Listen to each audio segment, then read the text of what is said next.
character, knowledge, confidence. SRK Higher Secondary School, KARIKALAMPAKKAM. I love my school, SRK. Best of the best is SRK. Bright future means SRK. Quality education, SRK. Knowledge power lasts forever. Faithful friends to see the culture. Lovely teachers and wisdom. What's the culture we will start? I love my school, SRK. Best of the best is SRK. Bright future means SRK. Quality education, SRK. Admission is going on from pre-KG to 12th standard. Group A1A, Maths, Physics, Chemistry, Biology. Group A1B, Physics, Chemistry, Computer Science and Biology. Group A2, Maths, Physics, Chemistry and Computer Science. Group A3, Accountancy. Hi students, good evening all. So today we are going to see 12th standard Biobotany. So last class la namba pollinations பத்தி படிச்சோம்ங்களா. So today we are going to see a new topic, fertilization. Okay students, so the new topic is fertilization. So already நமக்கு தெரியும் fertilization என்னன்றது நமக்கு already தெரியும் இல்லைங்களா. The fusion of male and female gamete is called fertilization. So ஒரு male gametum female gametum ஒண்ணா இணைஞ்சு reproduction நடக்கிற அந்த ப்ராசஸ்க்கு பேர் தான் நம்ம என்னன்னு சொல்லுவோம், fertilization அப்படின்னு சொல்லுவோம். Fertilization in angiosperm is double fertilization time. So gymnosperms angiosperms இருக்குங்களா, male reproductive part and female reproductive part. So angiospermல fertilization type என்னவா இருக்கும், double fertilization இருக்கும். So நான் ஆல்ரெடி ஃபர்ஸ்ட் இன்ட்ரோடக்ஷன் கிளாஸ்லேயே சொல்லிட்டேன் double fertilization என்ன அப்படின்னு சொல்லியிருக்கீங்களா. ஸோ அங்கே என்னவா இருக்கும், ரெண்டு எக் ஃபார்ம் ஆகிருக்கும்.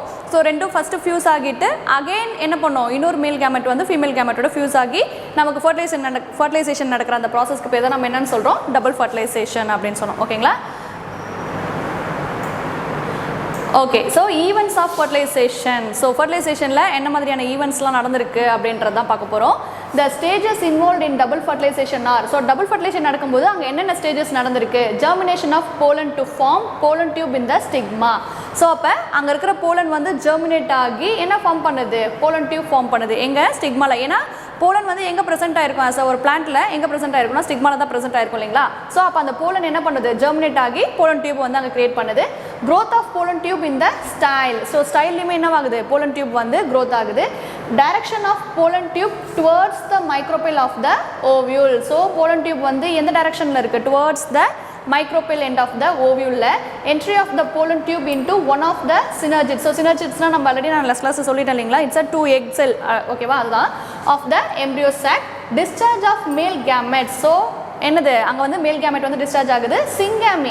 ஸோ சிங்கமினால் என்னது, it's a fusion of 2 cells. ஓகேங்களா, which is responsible for fertilization. அதுதான் நம்ம என்னன்னு சொல்கிறோம், சிங்கமி அப்படின்னு சொல்கிறோம். And triple fusion. ஸோ ட்ரிபிள்னா 3 times இல்லைங்களா. ஸோ 3 தடவை என்ன ஆகுவாங்க, ஃபியூஷன் நடக்கும். அதை வந்து ட்ரிபிள் ஃபியூஷன் அப்படின்னு சொல்லியிருக்காங்க. த events from pollen deposition on the stigma to the entry of the pollen tube in the ovule is called pollen pistil interaction. So என்னது, pollen deposition on the stigma. Basically என்ன, pollen வந்து எங்கே deposit ஆகிருக்கும், ஸ்டிக்மாவில் தான் deposit ஆகிருக்கும். ஓகேங்களா. To the entry of pollen tube into the ovule. So அப்படி டெபாசிட் ஆன அந்த போலன் வந்து ஓவியூலுக்கு என்ட்ரு ஆகிற அந்த ப்ராசஸ்க்கு பேர் தான் நம்ம என்னன்னு சொல்கிறோம், போலன் பிஸ்டில் இன்டராக்ஷன் அப்படின்னு சொல்கிறோம். ஏன்னா பிஸ்டில் இஸ் என்னது, combination of stigma, style and ovary. இது 3 சேர்ந்து தான் நம்ம என்னன்னு சொல்லுவோம், பிஸ்டில்னு சொல்லுவோம் இல்லைங்களா. It is a dynamic process which involves recognition of pollen and to promote or inhibit its germination and growth. So it's a dynamic process. என்னன்னு சொல்லலாம், it can be changed. ஓகேவா, ஒரே கான்ஸ்டண்ட்டாக இருக்காது. It's a dynamic process. So எதுக்காக இது வந்து ஒரு டைனமிக் ப்ராசஸ் அப்படின்னு சொல்கிறாங்கன்னா, which involves the germination and growth of the pollen. So ஒரு போலன் வந்து அங்கே ஜெர்மினேட் ஆகிறதுக்கும் அதுக்கப்புறம் வளர்ச்சி அடைகிறதுக்கும் இது என்னவா இருக்குது, யூஸ்ஃபுல்லாக இருக்குது அப்படின்னு சொல்லியிருக்காங்க. ஓகேங்களா. ஸோ அடுத்து pollen on the stigma. So நமக்கே ஆல்ரெடி தெரியும் போலன் வந்து எங்கே ப்ரெசென்ட் ஆகிருக்கும், ஃப்ளாரில் ஸ்டிக்மாவில் தான் வந்து ப்ரெசென்ட் ஆகிருக்கும். So in nature a variety of pollen fall on the receptive stigma but all of them do not germinate and bring out fertilization. So என்னென்னா நிறைய போலன் கிரெயின்ஸ் வந்து ஸ்டிக்மாவில் போய் ஸ்டிக் ஆகி இருந்தாலும் அங்கே என்ன நடந்திருக்காது, எல்லா போலன் கிரெயின்ஸுமே ஃபர்டிலைசேஷன் நடக்கும் அப்படின்றது சாத்தியம் கிடையாது. ஓகேங்களா. ஸோ அதுதான் இங்கே சொல்லியிருக்காங்க. The receptive surface of the stigma receives the pollen. If the pollen is compatible with the stigma it germinates to form a tube. So என்னென்னா அப்போ ஸ்டிக்மாவில் இருக்கிற அந்த ரிசெப்டிவ் பார்ட் தான் என்ன பண்ணுது, போலன் கிரெயின்ஸ் அட்ராக்ட் பண்ணி அது மேலே சேமிச்சு வச்சுக்குதுன்னு நம்ம சொல்லணும் இல்லைங்களா. ஸோ அப்படி அங்கே இருக்கும்போது அந்த போலன் கிரெயின்ஸ் வந்து அந்த ஸ்டிக்மாவோட ஒத்து போனால் மட்டும்தான் என்னவாகும், அங்கே வந்து ஃபர்டிலைசேஷன் நடக்கும் அப்படின்னு சொல்லியிருக்காங்க. This is facilitated by the stigmatic fluid in wet stigma and pellicle in dry stigma. So ஓகேவா, இது எப்படி அங்கே சத்தியம் ஆகுது அப்படின்னு சொன்னீங்கன்னா, வெட் ஸ்டிக்மாவில் இருக்கிற ஃப்ளூயிட் வந்து என்ன பண்ணுது, அந்த போலனை வந்து அட்ராக்ட் பண்ணி அது மேலே வச்சுக்குது இல்லைங்களா. ஸோ அப்படி வைக்கும்போது என்ன ஆகுது, இன்செக்டோ பேர்ட்ஸோ எல்லாமே அதை அட்ராக்ட் பண்ணி அங்கே வந்து ஃபர்டிலைசேஷன் நடக்குது. ஓகேங்களா. So these two also decide the incompatibility and compatibility of the pollen through recognition rejection protein reaction between the pollen and the stigma surface. So இப்போ நிறைய போலன் கிரெயின்ஸ் வந்து ஸ்டிக்மாவில் ப்ரெசென்ட் ஆகியிருந்தாலும் எது வந்து அந்த ஸ்டிக்மாட்டிக் நேச்சரோட ஒத்து போகுது இல்லை ஒத்து போகலை அப்படின்றத வந்து நிர்ணயிக்கிற அந்த ப்ராசஸ்க்கு பேர் தான் நம்ம என்ன சொல்கிறோம், ரெகக்னிஷன் ரிஜெக்ஷன் ப்ரோட்டீன் ரியாக்ஷன் அப்படின்னு சொல்கிறோம். ஓகேங்களா. Sexual incompatibility May exist between different species. That means அதுக்கு பேர் தான் அது இன்டர் ஸ்பெசிஃபிக் அப்படின்னு சொல்கிறோம். ஓகேங்களா. டிஃப்ரெண்ட் ஸ்பீஷியஸ்க்குள்ளே இன்கம்பேட்டபிலிட்டி மீன்ஸ் ஒத்து போகாத தன்மை இருந்துச்சுன்னா அந்த ப்ராசஸ்க்கு பேர் நம்ம என்னன்னு சொல்கிறோம், இன்டர் ஸ்பெசிஃபிக் அப்படின்னு சொல்கிறோம். Or between members of the same ஸ்பீஷியஸாக இருந்துச்சுன்னா, ஒரே ஸ்பீஷியஸில் இன்கம்பேட்டபிலிட்டி நேச்சர் அக்கர் ஆச்சுன்னா அதுக்கு பேர் நம்ம என்னன்னு சொல்கிறோம், இன்ட்ரா ஸ்பெசிஃபிக் அப்படின்னு சொல்கிறோம். ஓகேங்களா. The latter is called self incompatibility. So the latter is called self இன்கம்பேட்டபிலிட்டினா இந்த இன்ட்ரா ஸ்பெசிஃபிக் ப்ராசஸை தான் நம்ம என்னன்னு சொல்கிறோம், செல்ஃப் இன்கம்பேட்டபிலிட்டி அப்படின்னு சொல்கிறோம். ஓகேங்களா. The first visible change in the pollen soon after it lands on stigma is hydration. So first ஒரு போலன் கிரெயின் வந்து ஒரு ஸ்டிக்மாவில் போயிட்டு சேவ் ஆகும்போது அங்கே நடக்கிற அந்த ப்ராசஸ் பேர் என்னது, ஹைட்ரேஷன். என்னது, வாட்டர் லாஸ். ஓகேங்களா. The pollen wall proteins are released from the surface. During the germination of pollen, its entire content moves to the pollen tube. The growth is restricted to the tip of the tube and all the cytoplasmic content move to the tip of the region.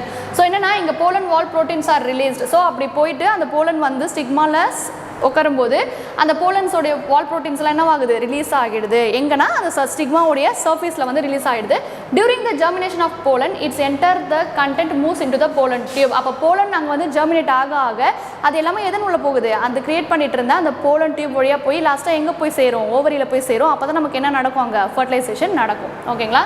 So the remaining part of the pollen tube is occupied by a vacuole which is cut off from the tip by callous plug. The extreme tip of pollen tube appears hemispherical and transparent. So என்னது, அது germinate ஆன அந்த pollen மட்டும்தான் pollen tube வழியாக ஓவரியில் போய் fertilisation நடக்கும். மீதி இருக்கிறதெல்லாம் என்னவாயிடுது, ஓப்பன் ஸ்பேஸில் போயிட்டு சேவ் ஆகிடும். ஓகேங்களா. அதுதான் இங்கே சொல்லியிருக்காங்க.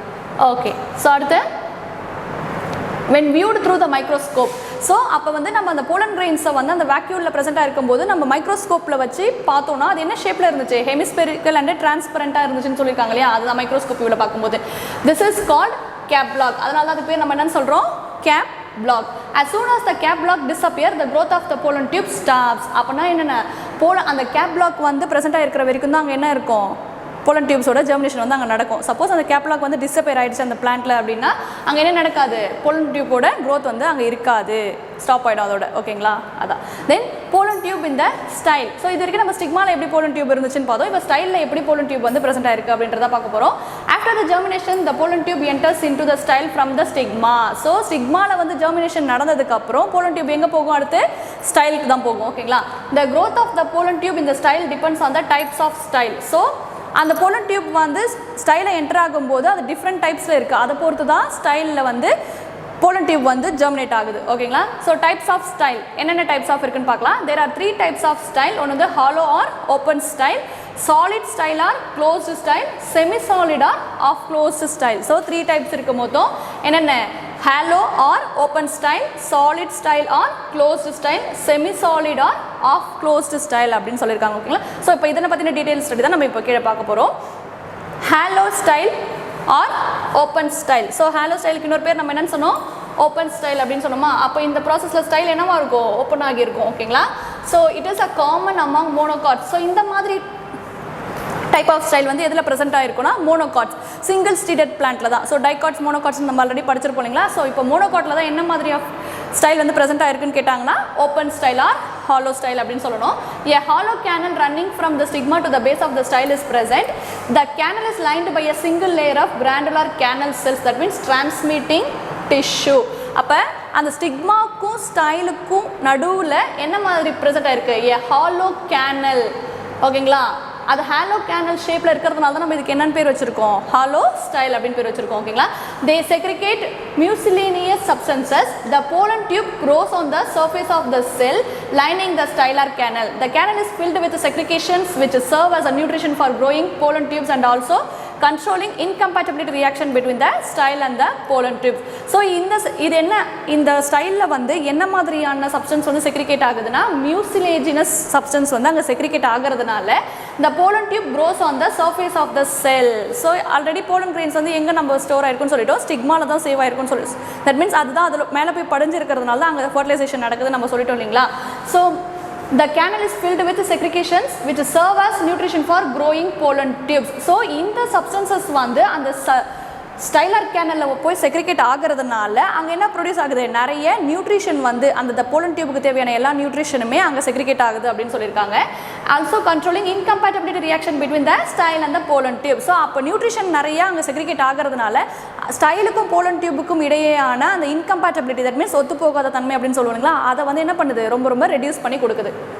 The segregation contains, ஸோ அது என்னென்ன மாதிரியான chemicals வந்து segregate பண்ணுதுன்னு பாருங்களேன். Carbohydrates, lipids and some enzymes like esterase, acid phosphates as well as compatibility controlling proteins. So இது segregate பண்ணுற என்னென்ன substances, carbohydrates, lipids and some enzymes like esterases, acid phosphates as well as the compatibility controlling proteins. So இதெல்லாம் தான் the substances which helps to reduce the incompatibility between the stigma and style and the pollen tube. Okay வா. அடுத்து solid style. So இன்னொரு second type என்னது, solid ஸ்டைலாக closed type. So இதில் style வந்து என்ன மாதிரி இருக்கும், க்ளோஸ்டு டைப்பாக இருக்கும். It is common among dicots. So இந்த மாதிரியான டைப் ஆஃப் ஸ்டைல் வந்து எங்கே ப்ரெசென்ட் ஆயிருக்குன்னா dicot, that means double seeded பிளான்ஸில் வந்து ப்ரெசென்ட் ஆயிருக்கும் அப்படின்னு சொல்லியிருக்காங்க. It is characterized by the presence of central core of elongated highly specialized cell called transmitting tissue. So அங்கேயுமே என்னவா இருக்குது, அங்கேயும் டிரான்ஸ்மிட்டிங் டிஷ்யூ ப்ரெசென்ட் ஆயிருக்கு, இங்கேயும் என்ன ப்ரெசென்ட் ஆயிருக்கு, டிரான்ஸ்மிட்டிங் டிஷ்யூ ப்ரெசென்ட் ஆயிருக்கு. This is equivalent to the lining cells of hollow style and does not same function. So இதுவுமே அது அங்கேயும் டிரான்ஸ்மிட்டிங் டிஷ்யூ இருக்குது, ஹாலோ ஸ்டைல்லையும் க்ளோஸ்டு டைப்லேயும் வந்து என்னவா இருக்குது, டிரான்ஸ்மிட்டிங் டிஷ்யூ ப்ரெசென்ட் ஆயிருக்கு. பட் ஆனால் என்ன, அது அதோட ஃபங்க்ஷன் மட்டும் தான் டிஃபர் ஆகுது. ஓகேங்களா, ஹாலோ டைப்புக்கும் சாலிட் டைப்புக்கும். It contents are also similar to the content of those cells. The pollen tube grow through the intercellular spaces of the transmitting tissue. So அப்போ hollow typeக்கும் solid typeக்கும் என்னது, ஒரே மாதிரி செல் கண்டென்ட் தான் ப்ரெசென்ட் ஆகிருக்கு, பட் ஃபங்க்ஷன் மட்டும்தான் என்ன ஆகுது, வேரி ஆகுது. ஓகேங்களா. So the pollen tube grows through the intercellular spaces. So அது இடைப்பட்ட இருக்கிற அந்த ஸ்பேஸில் தான் அந்த pollen tube என்னவாகுது, க்ரோ ஆகுது அப்படின்னு சொல்கிறாங்க. அதுக்கு பேர் தான் நம்ம சொல்கிறோம் solid type or closed type. So அடுத்து semi solid type or half closed type. So இது ஃபுல்லி க்ளோஸ்ட், இது வந்து என்னது, ஆஃப் க்ளோஸ்ட். ஓகேங்களா. This is intermediate between solid and open type. So இது ரெண்டுமே என்னது, ஹாலோ டைப்புக்கும் சாலிட் டைப்புக்கும் இன்டர்மீடியேட்டில் இருக்கிற அந்த டைப்புக்கு பேர் தான் நம்ம என்னன்னு சொல்கிறோம், ஹாஃப் க்ளோஸ்டு டைப் அப்படின்னு சொல்கிறோம். there is a difference of opinion on the nature of transmitting tissue. So இப்போ இதில் transmitting tissue ப்ரெசென்ட் ஆயிருக்குன்னு சொல்லிட்டோம், முன்னாடி ஹாலோ டைப்லையும் transmitting tissue ப்ரெசென்ட் ஆயிருக்குன்னு சொல்லியிருக்கோமா. பட் ஆஃப் க்ளோஸ்டு டைப்பில் என்னென்னா there is a difference of opinion on the transmitting tissue. So இது transmitting tissue இருக்கிறதுல வந்து டிஃப்ரெண்ட் ஆஃப் ஒப்பீனியன்ஸ் இருக்குன்னு சொல்கிறாங்க, இல்லைன்னு சொல்கிறாங்க. ஓகேங்களா. ஸோ அதனால் டிஃப்ரெண்ட் ஒப்பீனியன்ஸ் இருக்குன்னு சொல்கிறாங்க. Some authors consider that it is found only in solid styles while other consider the lining cells of the hollow style also has a transmitting tissue. So இங்கே என்ன சொல்கிறாங்கன்னா, நிறைய ஆத்தர்ஸ் வந்து என்ன சொல்லியிருக்காங்கன்னா, டிரான்ஸ்மிட்டிங் டிஷ்யூ வந்து எதில் மட்டும் தான் ப்ரெசென்ட் ஆயிருக்கு, க்ளோஸ்டு டைப்பில் மட்டும்தான் ப்ரெசென்ட் ஆயிருக்கு அப்படின்னு சொல்கிறாங்க. சில பேர் என்ன சொல்கிறாங்கன்னா, ஹாலோ டைப்லையும் டிரான்ஸ்மிட்டிங் டிஷ்யூ வந்து ப்ரெசென்ட் ஆயிருக்கு அப்படின்ற இது கான்வர்சேஷன் வந்து போயிட்டுருக்கு அப்படின்னு சொல்கிறாங்க. ஓகேவா. அடுத்து okay, the next topic is entry of pollen tube into the ovule. So இதுக்கு முன்னாடி நம்ம பார்த்தது எல்லாமே எப்படி pollen tube வந்து ஸ்டிக்மாக்குள்ளே என்ட்ராச்சு, ஸ்டைலுக்குள்ளே என்ட்ராச்சுன்னு பார்த்தோம் இல்லைங்களா. ஸோ இப்போ எப்படி ஓவியல்குள்ளே வந்து இந்த pollen tube என்ட்ரு ஆகுது அப்படின்றத பார்க்க போகிறோம்.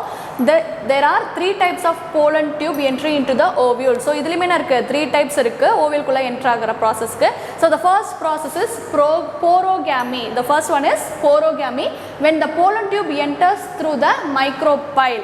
ஸோ என்னென்னா, மைக்ரோபில் வழியாக போகி ஓவியில் ரீச் பண்ணுற அந்த ப்ராசஸ்க்கு பேர் தான் நம்ம என்னென்னு சொல்கிறோம், போரோகேமி அப்படின்னு சொல்கிறோம். அடுத்து பாருங்கள், இங்கே பாருங்களேன், இங்கே டயக்ராம் கொடுத்துருக்காங்களா. So this is the porogamy. So this is the pollen tube. So micropyle, so அப்போ மைக்ரோபில் வழியாக ஓவியில் போய் சேர்க்குற அந்த போலன் டியூப் இருக்குல்ல, அந்த ப்ராசஸ்க்கு பேர் தான் என்ன சொல்கிறோம், போரோகேமி அப்படின்னு சொல்கிறோம். அடுத்து பாருங்கள், chalazogamy, when the pollen tube enters through the chalosa. So நம்ம சாலசாலாம் என்னென்னு பார்த்துட்டோம் ஆல்ரெடி, டயக்ராமேட்டிக் ரெப்ரசன்டேஷன் ஆஃப் ஓவியூவில். ஸோ சாலஸா வழியாக போகும்போது அந்த போலன் டியூப் வந்து சாலஸா வழியாக போய் ஓவியில் ரீச் பண்ணுற அந்த ப்ராசஸ்க்கு பேர் நம்ம என்ன சொல்கிறோம் சாலசோகேமி அப்படின்னு சொல்கிறோம். அதோடைய ஸ்ட்ரக்சர் தான் இங்கே கொடுத்துருக்காங்க பார்த்தீங்களா. ஸோ அடுத்து மீசோகேமி. ஸோ மீசோகேமினா என்னென்னா when the pollen tube enters through integument. So integument நம்ம ஆல்ரெடி பார்த்துட்டோம்ல, அவுட்டர் கவரிங் ஆஃப் த ஓவியில் தான் நம்ம என்ன சொல்லுவோம் இன்டெகுமெண்ட்னு சொல்லியிருக்கோம் இல்லைங்களா. ஸோ அப்போ இன்டெகுமெண்ட் வழியாக அந்த போலன் டியூப் வந்து ஓவரியை ரீச் ஆகிற அந்த ப்ராசஸ்க்கு பேர் நம்ம என்னன்னு சொல்கிறோம் மீசோகேமி. அப்போ 3 டைம்ஸில் வந்து போலன் டியூப் வந்து ஓவியில் ரீச் ஆகுது. ஸோ சாலசோகேமி, மீசோகேமி, போரோகேமி. ஓகேங்களா. ஸோ அடுத்து entry of pollen tube into embryo sac. So pollen tube எப்படி வந்து எம்ப்ரியோ சாக்கில் ரீச் ஆகுது அப்படின்றத பார்க்க போகிறோம். irrespective of the place of entry of pollen tube into ovule, it enters the embryo sac at the micropylar end. So இப்போ இதுக்கு முன்னாடி பார்த்தது எல்லாமே ஓவியூல் வந்து எப்படி போலன் டியூப் வந்து எப்படி ஓவியூவில் ரீச் ஆச்சு அப்படின்றத பார்த்தோம் இல்லைங்களா. அதே போல் எம்ப்ரியோ சாக்கை வந்து எப்படி போலன் டியூப் என்டர் ஆகுது அப்படின்னா it enters through the micropylar end. Micropylar end வழியாக தான் போய் போலன் டியூப் வந்து எங்கே ரீச் ஆகுது எம்ப்ரியோ சாக்கை வந்து ரீச் ஆகுது. The pollen enters into embryo sac directly into one of the synergids. So synergids அது 2 egg cells அப்படின்னு நம்ம பார்த்தோமா. அப்போ வந்து ரைட் சைடில் ஒன்று இருக்கும், லெஃப்ட் சைடில் ஒன்று இருக்கும். ஸோ அப்போ இந்த pollen tube வந்து எப்படி ஏதாச்சும் ஒரு டைரக்ஷனில் போய் தான் என்னவாகும் embryo sac வந்து ரீச் ஆகும். The growth of pollen tube towards the ovary, ovule and embryo sac is due to the presence of chemotropic substances. So என்னென்னா இந்த pollen tube வந்து எப்படி இந்த ஓவியில் ரீச் ஆகும்போது அது growth ஆகுது அப்படின்னு பார்த்தீங்கன்னா it is due to the presence of chemotropic substances. The pollen tube after traveling the whole length of the style enters into the ovary locule where it is guided towards the micropyle of the ovule by the structure called obturator. Note பண்ணிக்கங்க obturator. ஓகேங்களா. So இங்கே என்ன சொல்லியிருக்காங்க the pollen tube after traveling the whole length of the style, ஏன்னா அந்த ஸ்டைலில் அது ஃபுல்லாக பாஸ் ஆகி ஓவரிக்குள்ளே வரும்போது enters into the ovary locule where it is guided towards the micropyle of the ovule. So அப்போ அது ஓவரிக்குள்ளே போகும்போது அங்கே என்ன நடக்குது அதோட டைரக்ஷனை மாற்றி மைக்ரோபைல் எண்ட் வழியாக அந்த போலன் டியூபை வந்து போக வைக்குது இல்லைங்களா. ஸோ அந்த ப்ராசஸ்க்கு பேர் தான் நம்ம என்னன்னு சொல்கிறோம் obturator. தட் மீன்ஸ் அந்த ஸ்ட்ரக்சருக்கு பேர் என்ன சொல்கிறோம் obturator அப்படின்னு சொல்கிறோம். After reaching the embryo sac, a pore is formed in pollen tube wall at its apex or just behind the apex. So once the pollen tube is entered into the embryo sac, there is a pore. Pore means another, it's a hole like structure வந்து அங்கே form ஆகுது. ஓகேங்களா. The pollen tube does not grow beyond it in the embryo sac. The tube nucleus disorganizes. So embryo sac போய் reach ஆனதுக்கப்புறம் அங்கே pollen tube-ஓட growth வந்து கம்ப்ளீட்டாக stop ஆகிடும். ஓகேங்களா. லாஸ்ட் ஃபைனல் டெஸ்டினேஷன் தான் என்னது embryo sac-ல தான் pollen tube போய் ஸ்டாப் ஆகும். ஓகே. அடுத்து double fertilisation and triple fertilisation. So நம்ம ஆல்ரெடி சொல்லிட்டோம் double fertilisation and triple fusion அப்படின்னு சொல்லியிருக்காங்க. S.G. Navastin and L. Gingard in 1898 and 1899 observed in Lilium and Fritillaria that both the male gametes released from a male. So double fertilization என்னது 2 male gamete ஒரு female gamete வந்து so first ஒரு மேல் கேமெட்டும் அந்த female கேமெட்டும் fuse ஆகி then again இன்னொரு remaining இருக்கிற மேல் கேமெட்டோட அந்த ஃபீமேல் கேமெட் மிங்கிள் ஆகிற அந்த ப்ராசஸ்க்கு பேர் நம்ம என்னன்னு சொல்லுவோம் டபுள் ஃபர்டிலைசேஷன் அப்படின்னு சொல்லுவோம். ஸோ அதை ஃபஸ்ட்டு யார் இது பண்ணியிருக்காங்க S.G. Navastin and L. Gingard in the year 1898 and 1899. So எந்த ஃப்ளாரில் அப்சர்வ் பண்ணியிருக்காங்கன்னா லில்லியம் அண்ட் ஃப்ரிட்டிலேரியா அப்படின்ற ஃப்ளாரில் வந்து நோட் பண்ணியிருக்காங்க. என்ன நோட் பண்ணியிருக்காங்கன்னா போத் த மேல் கேமெட்ஸ் ரிலீஸ்டு ஃப்ரம் ஏ மேல், 2 மேல் கேமெட்ஸுமே ஒரு மேலில் இருந்தால் ரிலீஸ் ஆகியிருக்கு அப்படின்றத வந்து இவங்க 2 பேரும் நோட் பண்ணியிருக்காங்க. மேல் gametophyte are involved in the fertilization. So அப்போ எந்த மேல் கேமெட் வந்து ஃபர்டிலைசேஷனுக்குள்ள இன்வால்வ் ஆகிருக்கோ அந்த மேல் கேமெட்டோஃபைட்லேருந்து தான் என்னது 2 மேல் cells வந்து ப்ரொடியூஸ் ஆயிருக்கு அப்படின்னு சொல்லியிருக்காங்க. They fertilize 2 different components of the embryo sac. Since both the male gametes are involved in fertilization, the phenomenon is called double fertilization. அப்போ என்னன்னா நான் ஆல்ரெடி சொன்னது தான் ஒரு ஃபீமேல் கேமெட்ஸோட 2 மேல் கேமெட் வந்து தனித்தனியாக மிங்கிளாகி ஃபர்டிலைசேஷன் நடக்கிற அந்த ப்ராசஸ்க்கு பேர் நம்ம என்னன்னு சொல்கிறோம் double fertilisation. And it is unique in angiosperms. So most of the double fertilisation எங்கே நடக்கும்னு சொல்லியிருக்காங்க angiospermஸில் தான் நடக்கும்னு சொல்லியிருக்காங்க. ஒன் ஆஃப் த மேல் gametes fuses with the egg nucleus, that means syngamy, to form zygote. So அப்போ ஒரு மேல் கேமெட் வந்து எக்கோட ஃபியூஸ் ஆகி என்ன அங்கே ஃபார்ம் பண்ணுது zygote ஃபார்ம் பண்ணுது. ஓகேங்களா. அந்த ப்ராசஸ்க்கு பேர் நம்ம என்னன்னு சொல்கிறோம் syngamy. ஓகே. ஸோ இங்கே டயக்ராமேட்டிக் ரெப்ரசன்டேஷன் கொடுத்துருக்காங்க பாருங்கள். ஸோ இதுதான் சீடு. ஓகேங்களா. ஸோ இதுக்குள்ளே ப்ரெசென்ட் ஆகிருக்கிறது தான் embryo. So this is the endosperm.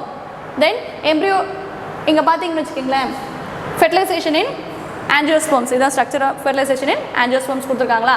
So this is the vegetative nucleus. ஓகேவா, இது vegetative nucleus இங்க present ஆயிருக்கு. Then male nuclei நமக்கு என்ன இருக்கு, 2 male nuclei இருக்குங்களா. So 1 2 present here. இங்க பாருங்க, இது வந்து ovule, structure of ovule. So ovule இதுதான் வந்து என்னது, antipodal. So இது வந்து secondary nucleus. Then this is the egg. ஓகேவா. ஸோ இது ரெண்டுத்துல இருந்து எப்படி நம்ம ஒரு சீடில் வந்து ஃபர்டிலைசேஷன் நடக்குது அப்படின்ற ப்ராசஸ் தான் இங்கே கொடுத்துருக்காங்க. ஸோ அடுத்து இங்கே பாருங்கள், இந்த ஒரு நியூக்ளியஸ் வந்து இங்கே வெளியில் இருக்கா N அண்ட் இதிலேருந்து ஒரு N. ஸோ இது ரெண்டும் சேர்ந்து நமக்கு என்ன ஃபார்ம் ஆகுது, zygote. N into that means N + N, இங்கே 2N ஜைகோட் ஃபார்ம் ஆகுதுங்களா. ஸோ ஜைகோட்லேருந்து நமக்கு என்ன ஃபார்ம் ஆகுது, எம்ப்ரியோ. ஸோ அந்த எம்ப்ரியோ தான் இதுக்குள்ளே போகுது. இதோ இங்கே பார்த்தீங்கன்னா ரிமைனிங் இருக்கிற இந்த மேல் கேமெட் வந்து இங்கே வந்துடும். தென் இந்த ஜைகோட்டோட சேர்ந்து என்ன ஃபார்ம் பண்ணுது, எண்டோஸ்பெர்ம் ஃபார்ம் பண்ணுது. ஸோ அந்த எண்டோஸ்பெர்மோட கவுண்ட் வந்து N + 2, that means 2N + N வந்து 3N. ஓகேங்களா. So this is the seed. So this is the fertilisation in angiosperm. The second gamete migrates to the central cell where it fuses with the polar nuclei or their fusion product, the secondary nucleus, and forms the primary endosperm nucleus. So நம்ம அந்த டயக்ராமில் கொடுத்தது தான் அந்த secondary gamete வந்து migrate ஆகி central செல்லுக்கு வந்துட்டு அது ரெண்டும் ஒன்றா ஃபியூஸ் ஆகி நமக்கு என்ன கிடச்சிச்சு, பிரைமரி எண்டோஸ்பெர்ம் நியூக்ளியஸ் வந்து கிடச்சிருக்கு. Since this involves the fusion of 3 nuclei. So இந்த ப்ராசஸில் மொத்தம் எத்தனை நியூக்ளியை கிடச்சிருக்கு, 3 நியூக்ளியை ப்ரெசென்ட் ஆகிருக்கிறதால தான் நம்ம என்னன்னு சொல்கிறோம், இந்த ப்ராசஸ்க்கு பேர் ட்ரிபிள் ஃபியூஷன் அப்படின்னு சொல்கிறோம். ஓகேங்களா. அந்த ப்ராசஸ்க்கு பேர் என்னது, triple fusion. This act as result in endosperm formation which forms the nutritive tissue for the embryo. So இந்த triple fusion நடக்கிறதுனால தான் நமக்கு அங்கே என்ன ஃபார்ம் ஆகுது, எண்டோஸ்பெர்ம் ஃபார்ம் ஆகுது. ஓகேங்களா. ஸோ இந்த எண்டோஸ்பெர்ம் ஃபார்ம் ஆகிறதுனால தான் நமக்கு எம்ப்ரியோக்கு தேவையான எல்லா நியூட்ரிஷனும் கிடைக்குது அப்படின்னு சொல்லியிருக்காங்க. ஓகே ஓகே அடுத்து post fertilisation structure and events. So pre and post fertilisation நம்ம ஆல்ரெடி பார்த்துருக்கோம் இல்லைங்களா. ஸோ ப்ரீன்னு ஃபர்டிலைசேஷனுக்கு முன்னாடி நடக்கிற அந்த ப்ராசஸ்க்கு பேர் தான் நம்ம ப்ரீ ஃபர்டிலைசேஷன் சொல்லுவோம். போஸ்ட் ஃபர்டிலைசேஷன் என்னன்னா, ஃபர்டிலைசேஷன் நடந்ததுக்கப்புறம் நடக்கிற அந்த ஈவெண்ட்ஸ் தான் நம்ம என்ன சொல்லுவோம், போஸ்ட் ஃபர்டிலைசேஷன் அப்படின்னு சொல்கிறோம். After fertilisation several changes takes place in the floral part up to the formation of the seed. So அதான் இப்போ ஒன்ஸ் ஃபர்டிலைசேஷன் நடந்ததுக்கப்புறம் அந்த பிளான்ஸில் வந்து நிறைய சேஞ்சஸ் வந்து நடக்கும். ஓகேங்களா. அந்த ப்ராசஸ்க்கு பேர் தான் நம்ம என்னன்னு சொல்கிறோம், போஸ்ட் ஃபர்டிலைசேஷன் அப்படின்னு சொல்கிறோம். The events after fertilization, that means endosperm, embryo development, formation of seed, fruits எல்லாமே நடந்ததுக்கு அப்புறம் are called post fertilization changes. The events after fertilization, that means endosperm form ஆகுது, embryo development ஆகுது, seed form ஆகுது இல்லைங்களா. அந்த ப்ராசஸ்க்கு பேர் தான் நம்ம என்னன்னு சொல்கிறோம், post fertilization changes அப்படின்னு சொல்கிறோம்.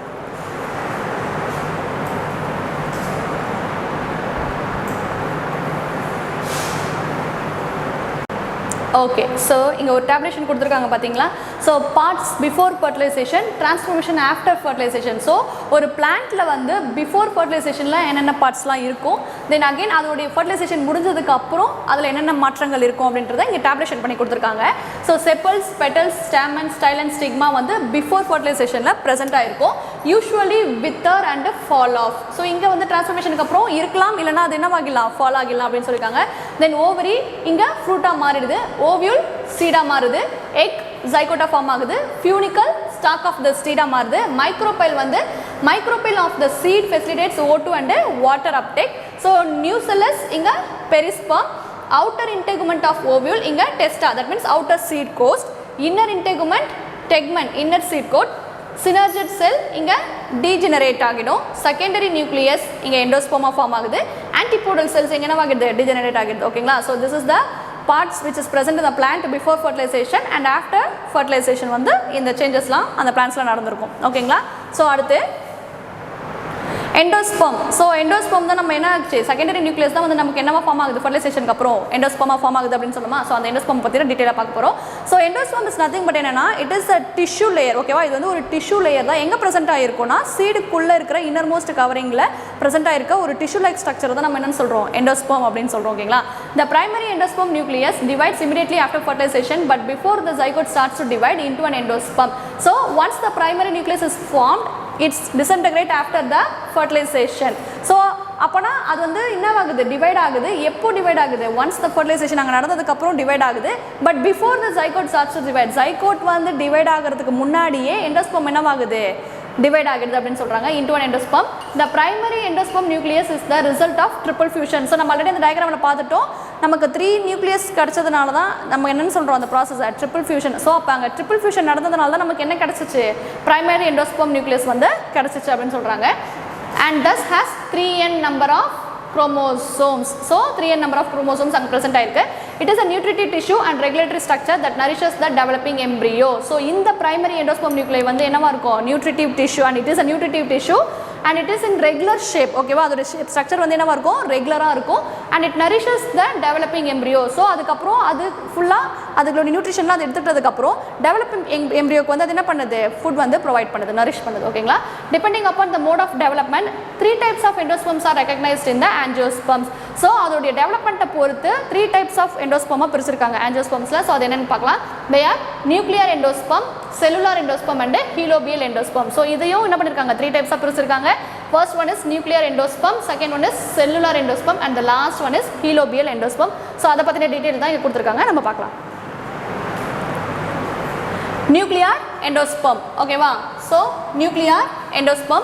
So primary endosperm nucleus undergoes several mitotic division. So இங்கே என்ன நடக்குது, mitotic division நடக்குது without cell wall formation. Thus a free nuclear condition exists in the endosperm. Example Coccinia, Capsula and Arachis. So இந்த பிளான்ட்ஸில் வந்து என்ன மாதிரி ஆஃப் எண்டோஸ்பெர்ம் ப்ரெசென்ட் ஆயிருக்கு, nuclear endosperm present ஆயிருக்கு. ஸோ நியூக்ளியர் எண்டோஸ்பெர்ம் வந்து primary endosperm nucleus undergoes several mitotic division. So இங்கே என்ன நடக்குது, நிறைய மைட்டோட்டிக் டிவிஷன் நடக்கிறதுனால without sell formation thus a free nuclear condition exists. So இங்கே செல் வால் இல்லாததுனால இங்கே என்னது, ஃப்ரீ கண்டிஷன், எல்லா எண்டோஸ்பெர்முமே வந்து என்னவா இருக்குது, ஃப்ரீ கண்டிஷனில் இருக்குது. ஸோ அதுக்கு எக்ஸாம்பிள் என்ன கொடுத்துருக்காங்க, Coccinia, Capsella and Arachis. This are the example for nuclear endosperm. So அடுத்து cellular endosperm. Primary endosperm nucleus divides into 2 nuclei and it is immediately followed by a wall formation. So nuclear endospermல வந்து என்னவாகுது, mitotic division நடந்தாலும் அங்கே செல் வால் வந்து form ஆகலை.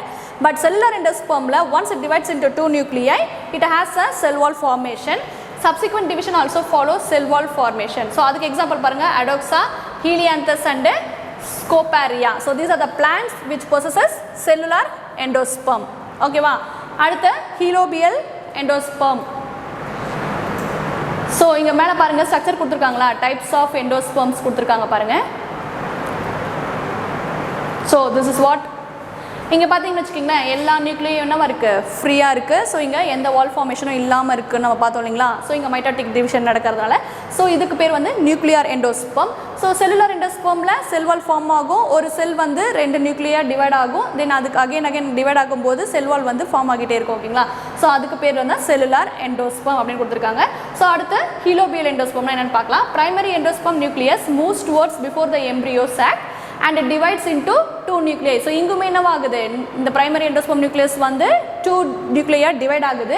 Cell wall formation takes place leading to the formation of large micropillar and a small chalazal chamber. So இங்கேயுமே என்ன form ஆகுது, செல் வால் வந்து form ஆகுது. The nucleus of the micropillar chamber undergoes several free nuclear division whereas that of chalazal chamber may or may not divide. Example Hydrilla and Vallisneria. So இது ரெண்டுமே என்னது, aquatic plant நம்ம சொல்லியிருக்கோமா. Example for ஹீலோபியல் எண்டோஸ்பெர்ம்னு கேட்டால் நீங்கள் என்ன எழுதணும், hydrilla and வாலிஸ்னெரியா அப்படின்னு தான் எழுதணும். ஸோ இங்கே ஹீலோபியல் எண்டோஸ்பெர்ம் பொறுத்த வரைக்கும் பிரைமரி எண்டோஸ்பெர்ம் நியூக்ளியஸ் வந்து 2 நியூக்ளியா டிவைட் ஆகுது. ஆகுனதுக்கப்புறம் அது என்ன ஆகுது, செல் வால் ஃபார்ம் ஆகி மைக்ரோபில்லர் அண்ட் ஸ்மால் சாலசஸ் சேம்பர் வந்து அங்கே ஃபார்ம் ஆகுது. ஆனால் ஹீலோபியலில் வந்து மைக்ரோபில்லர் எண்ட் வந்து தான் என்ன ஆகுது, அகெயின் டிவைட் ஆகி செல் வால் ஃபார்ம் பண்ணுது. சாலசல் சேம்பர் வந்து என்னது, undergo division or may not, என்னது அடிக்கடியும் தட் மீன்ஸ் டிவைட் ஆகலாம், ஆகாமையும் போகலாம். ஓகேங்களா, அதோட எக்ஸாம்பிள் தான் அது Hydrilla and Vallisneria. So this are 3 types of endosperm. The endosperm may either be completely consumed by the developing embryo or it may persist in the mature seeds. So இந்த endosperm வந்து இந்த embryo developing stage embryo வந்து ஃபுல்லாக consume பண்ணிக்கலாம். அப்படி இல்லைன்னா அது சீடாக மாறினதுக்கப்புறம் மீதி இருக்கிறத வந்து அது கன்சியூம் பண்ணிக்கலாம் அப்படின்னு சொல்கிறாங்க. Those seeds without endosperm are called non-endospermous. So the seed without endosperm is known as non-endospermous or ex-albuminous seeds. ஓகேங்களா, எண்டோஸ்பெர்மே இல்லாத அந்த சீடுக்கு பேர் நம்ம என்னன்னு சொல்கிறோம், non-endospermous or ex-albuminous seedsன்னு சொல்கிறோம். எக்ஸாம்பிள் பாருங்கள், பட்டாணி தெரியும் இல்லைங்களா, தென் groundnuts and beans. So these are the example for non-endospermous or ex-albuminous seeds. Those seeds with endosperms are called endospermous or albuminous. Those அப்படின்னா என்னது, எந்த சீடில் வந்து எண்டோஸ்பெர்ம் ப்ரெசென்ட் ஆகிருக்கோ அதை நம்ம என்னென்னு சொல்லுவோம், endospermous or albuminous seedsன்னு சொல்லுவோம். the endosperm in these seeds supply nutrition to the embryo during the seed germination. So example பாருங்க, paddy, coconut and castor are the example for எதுக்கு albuminous seeds க்கு example. Okay, so இங்க do you know கொடுத்திருக்காங்க பாத்தீங்களா? So Allergy tissue consists of highly specialized cells of one or few layers which are found around the endosperm of cereals. So இந்த Allergy tissue வந்து எங்க present ஆயிருக்கும்? Cereals என்னது? பருப்பு வகைகள்னு சொல்லுவோம் இல்லைங்களா? So அந்த மாதிரி வகையான இதில் endosperm present ஆயிருக்கும். அதுக்கு எக்ஸாம்பிள் பாருங்க, barley and maize. ஓகேவா? Allergy grain contains spirosomes. During seed germination, cells secrete certain hydrolytic enzyme like amylases, proteases which digest reserved food materials present in the endosperm cell. So இப்போ question கேட்கலாம், ஓகேங்களா? Allergy tissue வந்து எந்த மாதிரியான cerealsல வந்து present ஆயிருக்குன்னு கேட்கலாம். ஸோ அதுக்கு நீங்கள் என்ன எழுதணும்? barley and maize. ஓகேவா? அடுத்து பார்க்கலாம். ஓகே, அடுத்து ruminate endosperm. So the endosperm with irregularity and unevenness in its surface forms ruminate endosperm. So ruminate endosperm னா என்னன்னா, அதோட ஷேப்பும் அதோட சர்ஃபேஸில் ப்ரெசென்ட்டாக இருக்கும்போது அதோட ஷேப் வந்து irregular இருக்கும், அன்இவனாக ஸ்ப்ரெட் ஆகிருக்கும் இல்லைங்களா? அந்த மாதிரியான எண்டோஸ்பர்முக்கு நம்ம என்னன்னு சொல்கிறோம்? ரூமினேட் எண்டோஸ்பர்ம் அப்படின்னு சொல்கிறோம். அதுக்கு எக்ஸாம்பிள் வந்து Areca catechu, Passiflora and Myristica. So these are the example for ruminate endosperm. Then functions of endosperm. It is the nutritive tissue for the developing embryo. நம்ம ஆல்ரெடி பார்த்துட்டோம். ஸோ இந்த embryo endosperm வந்து என்ன provide பண்ணுது? Developing எம்ப்ரியோக்கு nutrition provide பண்ணுது. In majority of angiosperms the zygote divides only after the development of endosperm. Correct தானே? Most of the ஆஞ்சியோஸ்பர்ம்ஸில் zygote வந்து எப்போ டிவைட் ஆகும்? Once the endosperm is formed, அதுக்கப்புறம் தான் zygote வந்து டிவைட் ஆகும்னு சொல்லியிருக்கோம். endosperm regulate the precise mode of embryo development. So embryo development வந்து என்னது? அதிகமாக வளர்ச்சி அடையும் போது அதோட சைஸை வந்து ப்ரிசைஸ் பண்ணுறதுக்கு யார் யூஸ்ஃபுல்லாக இருக்காங்கன்னா endosperm வந்து யூஸ்ஃபுல்லாக இருக்காங்க அப்படின்னு சொல்கிறாங்க. ஸோ அடுத்து do you know கொடுத்துருக்காங்க பார்த்தீங்களா? coconut milk is a basic nutrition medium which induces the differentiation of embryo. So அப்போ coconut milk வந்து என்னவாகுது? It's a basic nutrition which induces differentiation of embryo and plantlets from various plant tissues. Coconut water from tender coconut is free nuclear endosperm and white kernel part is cellular. So அப்போ tender coconut ரொம்ப எலசன் சொல்லுவாங்க இல்லைங்களா? முதல்ல தோணுனா அந்த மாதிரி tender கோகனட்டில் இருக்கிற coconut water வந்து என்னவா இருக்குது? It is free nuclear endosperm and white kernel part is cellular. White kernel பார்ட்னா என்னது? அது இளநீக்குள்ளே இருக்கும் இல்லைங்களா? ஸோ அந்த ஒயிட் கெர்னல் பார்ட் வந்து என்னவா இருக்கும்? செல்லுலார் ஸ்ட்ரக்சராக இருக்கும். ஓகேவா? ஸோ அதான் சொல்லியிருக்காங்க. ஓகே, அடுத்து ஸோ இங்கே டயக்ராம் கொடுத்துருக்காங்க பார்த்தீங்களா? So zygote, this is the structure of zygote. So அதுக்கப்புறம் செல்டு ப்ரோ எம்ப்ரியோ. ஸோ இந்த zygote வந்து என்னவா மாறுது? டெர்மினல் செல் அண்ட் பேசல் செல்லாக டிஃப்ரென்ஷியேட் ஆகுது. அடுத்து செல் ப்ரோ எம்ப்ரியோவில் ரெண்டு டெர்மினல் செல் அண்ட் இங்கே பேஸ் செல் வந்து ஃபார்ம் ஆகியிருக்கு. அடுத்து குளோபுலர் எம்ப்ரியோனா என்னென்னா எம்ப்ரியோயினல் மாஸ். ஸோ எம்ப்ரியோயினல் மாஸ்னால் என்னது? நிறைய மோர் தென் ஒன் நியூக்ளியஸ் வந்து இங்கே ப்ரெசென்ட் ஆகிருக்கும். Then hypophysis, this is the suspensor. So அதுக்கப்புறம் கீழே பாருங்களேன் எப்படி வந்து அது லாஸ்ட்டாக மெச்சூர் எம்ப்ரியோவாக ஒரு சீடாக மாறுதுன்ற ப்ராசஸ் தான் இங்கே கொடுத்துருக்காங்க. ஸோ இங்கே ஹார்ட் ஷேப்டு எம்ப்ரியோ. ஸோ அதுக்கப்புறம் இதுலேருந்து என்னவா மாறுது? ஹார்ட் ஷேப்டு எம்ப்ரியோவாக மாறுது. அதுக்கடுத்து மெச்சூர் எம்ப்ரியோவாக மாறுது. ஓகேங்களா? ஸோ அந்த போர்ஷனுக்கு அப்புறம் அந்த எம்ப்ரியோ என்ன ஸ்ட்ரக்சரில் மாறுது இங்கே கொடுத்துருக்காங்க பார்த்தீங்களா? So cotyledon, hypophysis, this is a radicle, இது வந்து root cap and suspensor. So mature எம்ப்ரியோக்கு அப்புறம் நமக்கு லாஸ்ட் ஃபைனல் ஸ்டேஜ் தான் என்னது? மெச்சூர் எம்ப்ரியோ என்ன? சீடு. ஒரு சீடில் மெச்சூர்டு எம்ப்ரியோ வந்து இந்த ஸ்ட்ரக்சரில் தான் இருக்கும். ஓகேங்களா? So this is the plumule and a cotyledons, this is the radicle and this is the root cap. So this is the structure of mature embryo in a seed. Okay va? So அடுத்து okay, so development of dicot embryo. ஒரு dicot embryo வந்து என்னென்ன மாதிரியான வேஸில் வந்து development ஆகுது அப்படின்றத பார்க்க போகிறோம். The stages involve in the development of dicot embryo, that means Capsella, bursa, pastoris, onergad or crucifer type is given in the figure. The embryo develops at the micropellar end of the embryo sac. The zygote undergoes transverse division to form upper or terminal cell and lower or basal cell. Further divisions in the zygote during the development lead to the formation of embryos. நம்ம இப்போ டயக்ராம்ல பார்த்தோம் இல்லைங்களா? அதோட explanation தான் இங்கே கொடுத்துருக்காங்க. எப்படி வந்து zygote டிவைட் ஆகி terminal cell and basal cell மாறுது, அகைன் அந்த terminal and basal cell divide ஆகி நமக்கு எப்படி எம்ப்ரியோ ஃபார்ம் ஆகுது அப்படின்றது தான் இங்கே கொடுத்துருக்காங்க. So embryo undergoes globular heart shaped stages before reaching a mature stage. நம்ம பார்த்தோம் இல்லைங்களா heart shaped embryo and global shaped embryo பார்த்தோம் இல்லைங்களா. So once the zygote வந்து டிவைட் ஆகி terminal cell and basal cell மாறினதுக்கு அப்புறம் அந்த embryo வந்து டூ ஷேப்பா மாறும். ஒன்னு வந்து heart shaped and இன்னொன்று வந்து globular ஷேப்பா மாறும். ஸோ அதுக்கப்புறம் தான் அந்த ப்ராசஸ்ல இருந்தால் நமக்கு ஃபைனலாக என்ன கிடைக்குது, the mature embryo has a radical and two cotyledons and plumule. So நம்ம அந்த ஸ்ட்ரக்சரில் பார்த்தது தான் இங்கே எக்ஸ்ப்ளனேஷனாக கொடுத்துருக்காங்க. சரிங்களா? ஓகே, அடுத்து okay student, today our session is over. So நம்ம இது வரைக்கும் பார்த்தது எல்லாத்தையும் you have to revise once or two times in your home. Okay, so remaining topic we will discuss in the next class. Thank you student. Character, knowledge, confidence. SRK Higher Secondary School, Karikalampakkam. I love my school, SRK. Best of the best is SRK. Bright future means SRK. Quality education, SRK. Knowledge forever, last forever. Faithful friends to see for sure. Lovely teachers can promise them. What's the culture we will start? I love my school, SRK. Best of the best is SRK. Bright future means SRK. Quality education, SRK. Admission is going on from pre-KG to 12th standard. Group A1 Maths, Physics, Chemistry, Biology. Group A2 Maths, Physics, Chemistry, Computer Science. Group A3 Economics, Accountancy, Commerce and Computer Science. SRK Higher Secondary School, 45/7 Billianur Main Road, Karikalampakkam, Puducherry 7. Contact 0413 2665 755.